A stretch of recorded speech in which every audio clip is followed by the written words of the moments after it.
BFM Business présente Edwige Chevrillon, la grande interview. Bonsoir à tous, bienvenue dans la grande interview. Ce soir, mon invité, c'est Thierry Laborde, il est directeur général délégué de BNP Paribas, qui a publié aujourd'hui ses résultats pour le premier trimestre. Bonsoir Thierry Laborde. Bonsoir Edwige Chevrillon. Merci d'être avec nous. J'ai envie de dire chat échaudé craint l'eau froide. Vous avez publié des résultats supérieurs aux attentes, puis vous faites tout pour rassurer les marchés. C'est tout sur les marchés. Il faut se souvenir quand même qu'en février, vous aviez présenté des résultats annuels, le quatrième trimestre aussi. Et puis tout d'un coup, ça avait complètement déplu au marché. Alors là, c'était un rose sur les marchés dans le sens positif du terme. Vous vous dites, il faut à tout prix les rassurer. Non, il faut mieux valoriser les valeurs du groupe. Mais si vous préférez, je m'en souviens. Vous faites de la com, moi j'y vais quatre. J'étais chez vous pour l'annonce. Donc c'est vrai que la journée avait été moins favorable que celle d'aujourd'hui. Là, on a un très bon démarrage d'année. On a, en un mot, le meilleur résultat avant impôt ever. Jamais de l'histoire au premier trimestre pour BNP Paribas. Oui, en même temps, on voit que certaines activités, enfin on va rentrer dans le détail bien sûr, Thierry Laborde, mais on voit que certaines activités, ça va un petit peu moins bien qu'avant. Ce qu'on peut dire quand même, c'est que vous évoluez, vous êtes la première banque européenne. Bon, dans un climat quand même très très incertain, non ? Les horizons, qu'ils soient géopolitiques, européens, on voit bien que c'est très incertain, non ? Alors les incertitudes géopolitiques, je voudrais commencer par là, parce que là il y a des drames humains derrière. L'agression russe en Ukraine, on n'en voit malheureusement pas la fin. Vous avez vu peut-être qu'on a un élément de confiance dans ces résultats vis-à-vis de l'Ukraine, puisqu'on a une banque de plein exercice en Ukraine qui avait été déconsolidée de nos comptes il y a 2 ans, qu'on a décidé de reconsolider, qui est une banque performante, qui sert les besoins primaires de nos clients ukrainiens, particuliers, professionnels, donc ça c'est un signal positif. On a bien sûr les drames terroristes en Israël et la réponse sur la bande de Gaza. On a les risques entre Israël et l'Iran. Bon, tout ça, c'est quand même dramatique au plan humain. Ce que l'on pense, l'impact sur la banque. L'impact sur la banque, il est faible. L'impact sur les marchés, d'ailleurs, aujourd'hui, il est faible.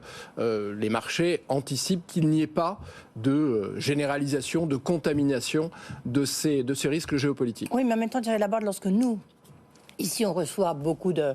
C'est un peu la valse des résultats du premier trimestre, des assemblées générales. On voit bien quand même qu'il y a cette guerre en Ukraine et en Russie. Ça pèse sur le climat économique de l'Europe. Bien sûr, ça a pesé beaucoup sur l'inflation. Oui. On l'a vu, ça a été mais même sur important. Sur le business, on voit moins ça aujourd'hui. Ce que l'on voit dans nos résultats, c'est quand même sur une activité qui est l'activité de crédit aux grandes entreprises mondiales. Cette activité se porte remarquablement bien. Et souvent, ce sont les grands corporates qui reviennent sur les marchés de financement avant les plus petites ou les moyennes entreprises. Et ça, on le voit sur ce trimestre, avec une activité de global banking qui a progressé de plus de 6% en revenus sur le trimestre. Beaucoup d'émissions obligataires, beaucoup de refinancement, donc une activité très très solide. Oui. Qu'est-ce que vous pensez de l'union des marchés des capitaux ? Je le disais, BNP Paribas, c'est la première banque de la zone euro. Aujourd'hui, il y avait un grand colloque où Christian Noyer, l'ancien gouverneur de la Banque de France, a remis son rapport.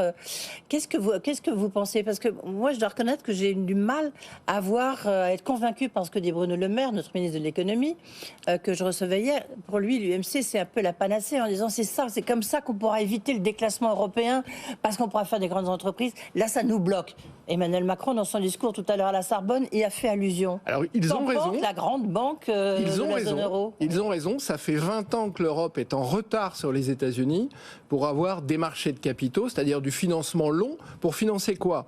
Les transitions énergétiques, les transitions digitales. C'est ça l'union de marchés de capitaux, c'est mettre en place un système industriel, par exemple, qui puisse permettre de créer en Europe un vrai marché de la titrisation. C'est-à-dire prendre des créances bancaires et les revendre à des investisseurs longs. Oui. Ce qui permet de baisser la taille des bilans bancaires pour justement financer d'autres types d'actifs. Donc ça, c'est vraiment un sujet clé. Donc les prises de position... Pardonnez-moi, mais c'est très important, la titrisation. C'est pas essentiel.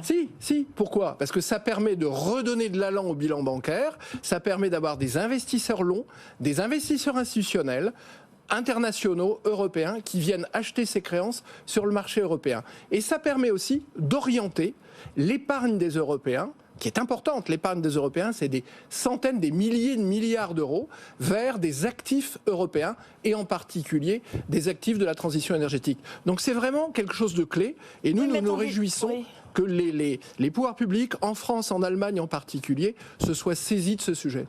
Saisi, comme vous dites, mais c'est pas pour demain, non? Comment faire, il faut être pragmatique. La titrisation, ça peut venir très vite.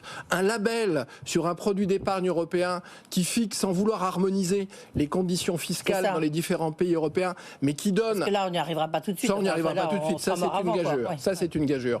Mais un label qui pousse à créer des produits longs, ils existent en France. Vous voyez le succès de l'épargne salariale. L'épargne salariale, c'est le moyen pour des millions de salariés en France d'orienter leur épargne vers les marchés et vers des actifs européens. Oui, juste une dernière question là-dessus, c'est qu'en même temps, c'est vrai que l'épargne européenne, l'épargne française, elle est énorme. Mais déjà, lorsque chez nous, on essaie de flécher l'épargne des Français, le sortir des livrets A pour la mettre en direction des entreprises, ça marche pas du tout. Ah si, ça marche quand même, parce que ça, c'est le rôle des banques. Oui, bon, excusez-moi, ça marche peu. Voyez, ça marche, voilà. L'épargne qui est sur les comptes bancaires des clients, elle sert quand même à financer massivement les entreprises, les PME, les TPE et le crédit immobilier. Oui. Mais surtout, c'est que l'épargne, si les épargnants allemands ils veulent financer des entreprises françaises, ils peuvent très bien le faire. Via des fonds, via des SICAV.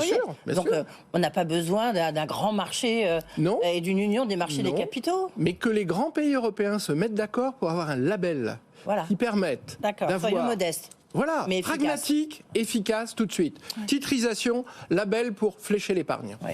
Voilà, ça c'est le point. Alors, lorsqu'on regarde aussi vos chiffres, la Banque de l'État, qui est un peu le point important chez vous, et tous les métiers qui sont rattachés, ils génèrent des revenus supérieurs aux attentes, mais le résultat avant un pan, se dégrade nettement. Comment vous l'expliquez?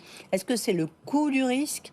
Il y a une hausse du coût du risque? Non, il n'y a pas de hausse du coût du risque. Quand vous regardez les chiffres, le coût du risque est stable. Justement, on voit en cause une hausse sensible du coût du risque qui augmente de 126 millions d'euros sur un an à 726 millions d'euros. Mais ça, c'est la valeur absolue, Edwige. Ce qui compte, c'est regarder ce coût du risque par rapport au résultat brut d'exploitation. L'année dernière, c'était 16%, c'est-à-dire ce que le coût du risque consomme de la rentabilité opérationnelle de la banque. 16% en 2023, 14% sur ce premier trimestre. Ça baisse en rapport au résultat d'exploitation de la banque.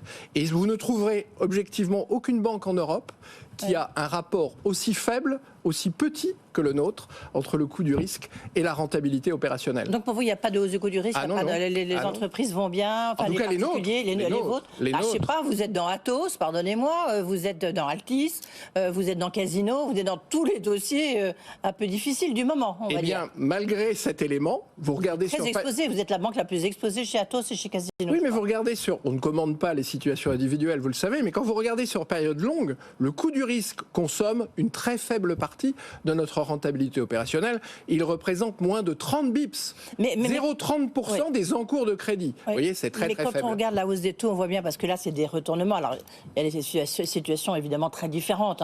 Mais si on regarde Altis, c'est la hausse du coût des taux d'intérêt qui a coupé l'herbe sous les pieds de Patrick Drahi. Quand on regarde Casino et Atos, c'est des problèmes de gouvernance, mais derrière aussi, c'est des retournements, c'est des sociétés très endettées.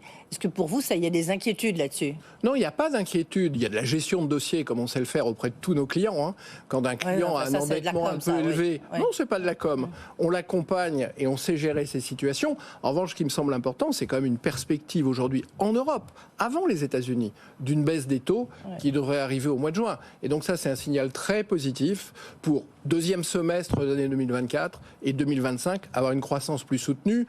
Et c'est un signal qu'attendent beaucoup de nos clients, qu'ils soient particuliers ou entreprises, pour repartir sur leur projet d'investissement. Oui, ça c'est clair que tout le monde attend. Je veux dire, tous les marchés qui n'arrêtent pas de monter, en fait, tout le monde est dopé à la baisse, à la perspective de baisse des taux d'intérêt. Mais regardez quand même attentivement nos résultats. Vous verrez que l'encours de crédit au premier trimestre 2024, il augmente de 2%. Dans un contexte qui n'est pas favorable, notre encours de crédit continue à progresser.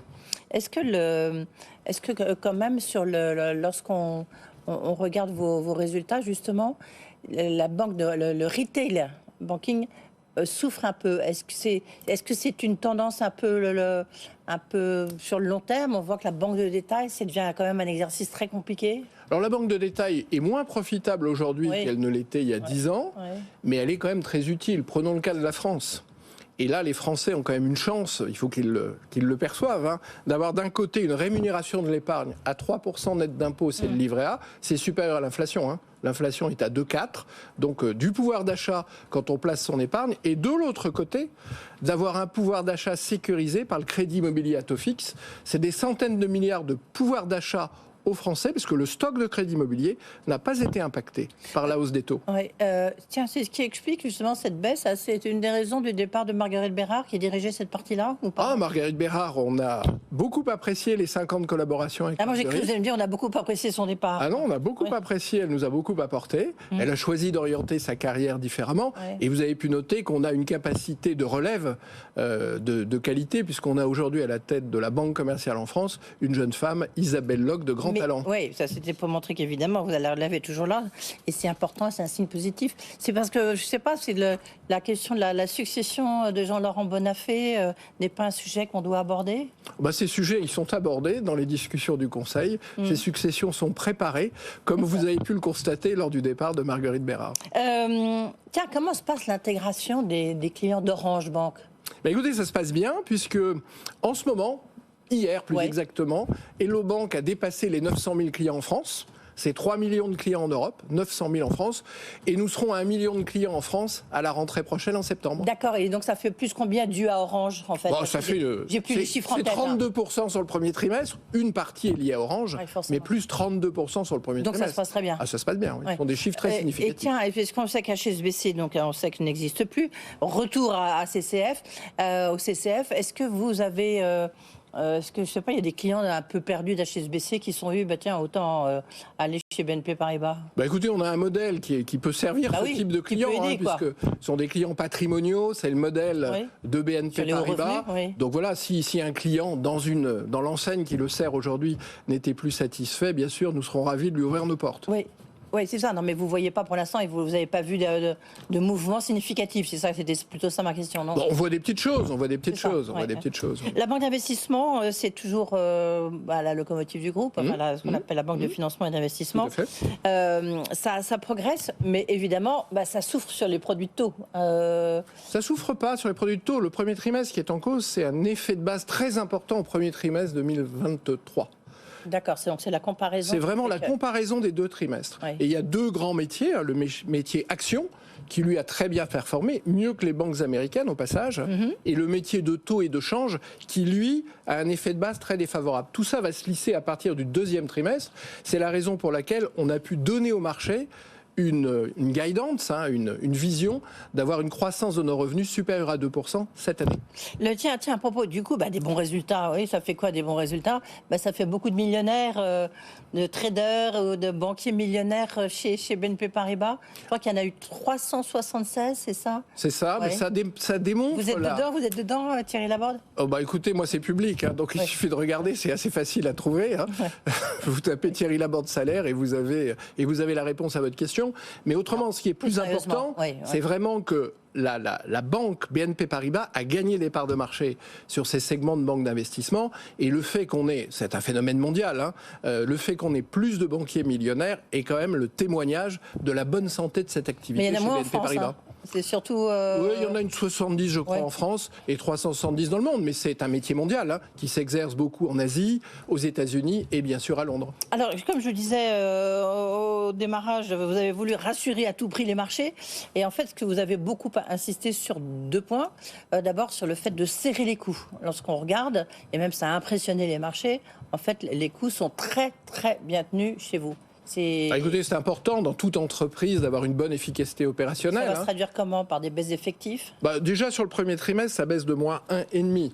Donc, vous voyez, c'est déjà l'effet de ciseau qui est quand même l'indicateur de l'efficacité d'une banque est positif d'1,1. Donc ça, c'est une très bonne performance qui est d'ailleurs très appréciée par les marchés au travers des feedbacks qu'on a pu avoir dans la journée. Je vous confirme. Et bien sûr, il faut continuer. Pourquoi? Parce qu'on a aujourd'hui des technologies qui nous permettent d'aller chercher des gains d'efficacité. Et tout ça est fait avec la bonne association de nos collaborateurs. C'est ça très important. Il faut bien l'expliquer à nos collaborateurs et qu'ils sachent aussi appréhender ces technologies.